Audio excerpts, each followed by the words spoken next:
जय श्री राम दोस्तों, स्वागत है आपका शिव पुराण विद्वेश्वर संहिता 9वें अध्याय में। लिंग पूजन का महत्व। नंदिकेश्वर कहते हैं, ब्रह्मा और विष्णु भगवान शिव को प्रणाम कर चुपचाप उनके दाएं बाएं भाग में खड़े हो गए। उन्होंने पूजनीय महादेव जी को श्रेष्ठ आसन पर बैठाकर पवित्र वस्तुओं से उनका पूजन किया। दीर्घकाल तक स्थिर रहने वाली वस्तुओं को पुष्प वस्तु तथा अल्पकाल तक टिकने वाली वस्तुओं को प्राकृतिक वस्तु कहते हैं।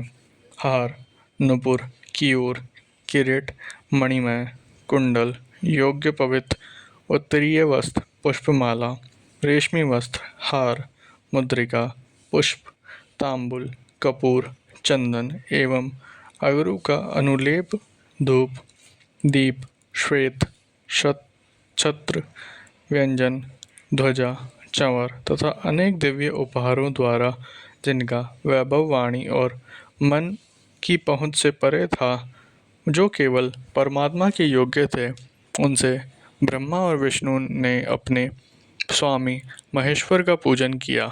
इससे प्रसन्न होकर भगवान शिव ने दोनों देवताओं से मुस्कुराकर कहा, पुत्रों, आज तुम्हारे द्वारा की गई पूजा से मैं बहुत प्रसन्न हूँ। इसी कारण यह दिन परम पवित्र और महान होगा।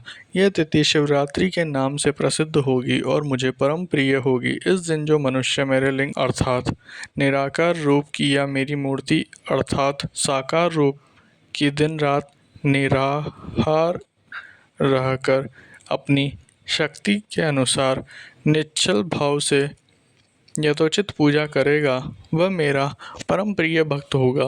पूरे वर्ष भर निरंतर मेरी पूजा करने पर जो फल मिलता है, वह फल शिवरात्रि को मेरा पूजन करके मनुष्य तत्काल प्राप्त कर लेता है। जैसे पूर्ण चंद्रमा का उदय समुद्र की वृद्धि का अवसर है, उसी प्रकार शिवरात्रि की तिथि मेरे धर्म की वृद्धि का समय है। इस तिथि को मेरी स्थापना का मंगलमय उत्सव होना चाहिए।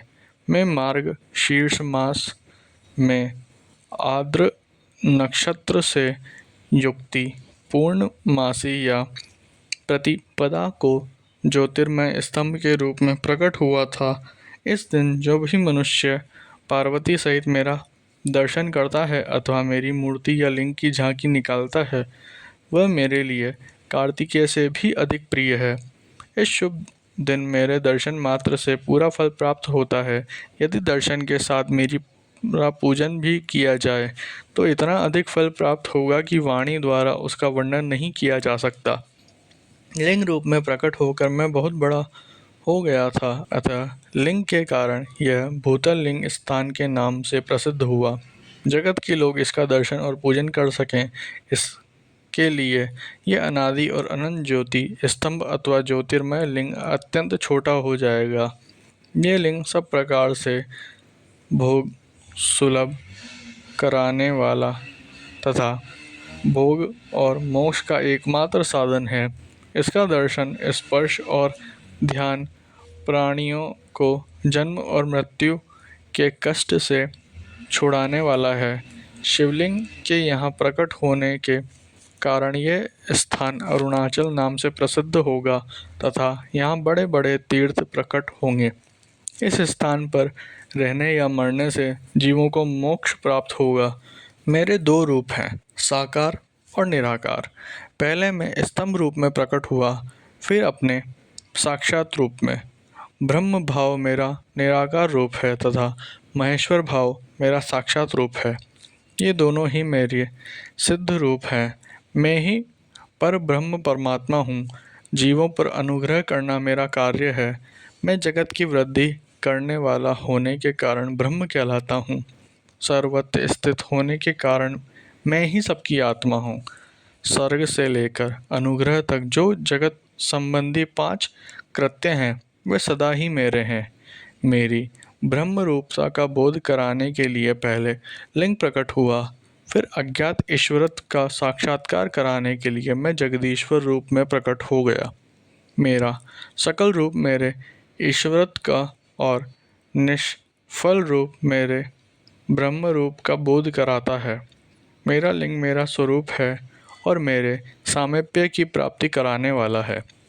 मेरे लिंग की स्थापना करने वाले मेरे उपासक और मेरी महानता की प्राप्ति हो जाती है तथा मेरे साथ एकत्व का अनुभव करता हुआ संसार सागर से मुक्त हो जाता है।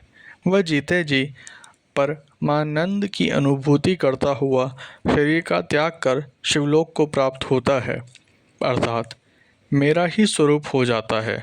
मूर्ति की स्थापना लिंग की अपेक्षा गौण है। यह उन भक्तों के लिए है जो शिव तत्व के अनुशीलन में सक्षम नहीं है।